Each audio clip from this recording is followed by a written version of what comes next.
Okay, in this part of the lesson, we'll still be using the same properties, but basically just using them in reverse order. So what you're going to look for is if you have a number in front of a log, then that means that that has to go back to be an exponent.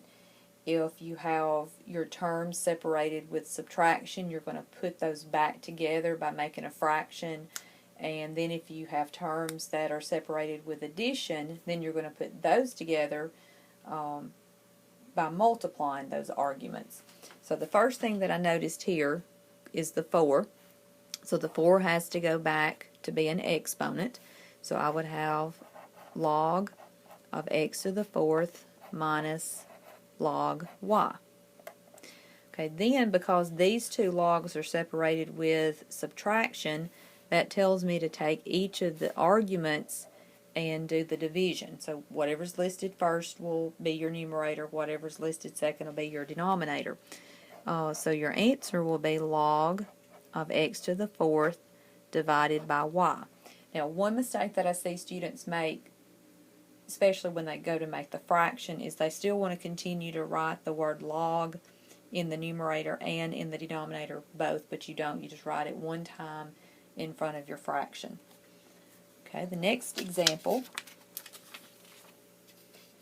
Now this time I've switched over to ln, but these properties apply and work exactly the same way whether I have ln or whether I have log. Okay, so I notice here that I have the 8 times this natural log, so the 8 has to go back to be an exponent.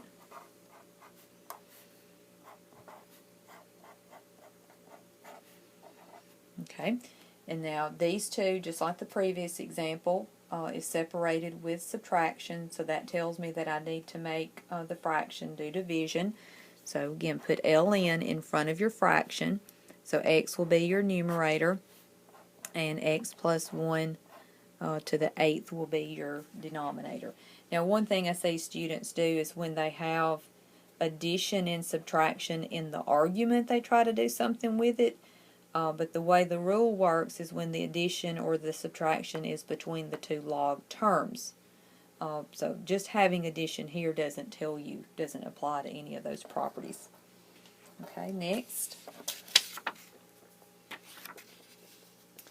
Okay, now on this one, I do have, of course, the 1/2, but the 1/2 is not on just one individual log term.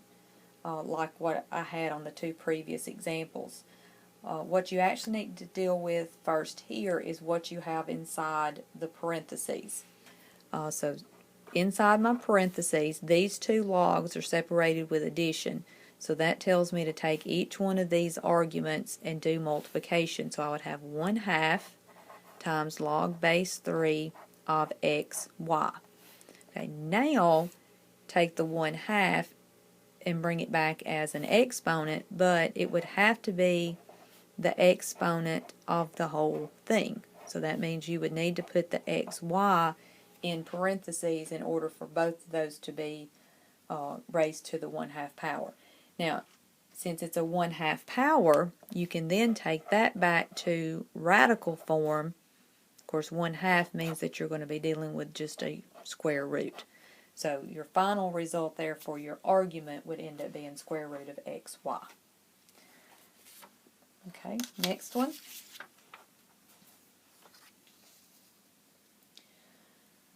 Alright, so I see that I'm dealing with some numbers in front, and this goes back to actually doing those first, because the 5 and the 3 are not on the entire expression that I have here. It's just on individual parts. So the 5 would need to go back to be an exponent, 3 needs to go back to be an exponent.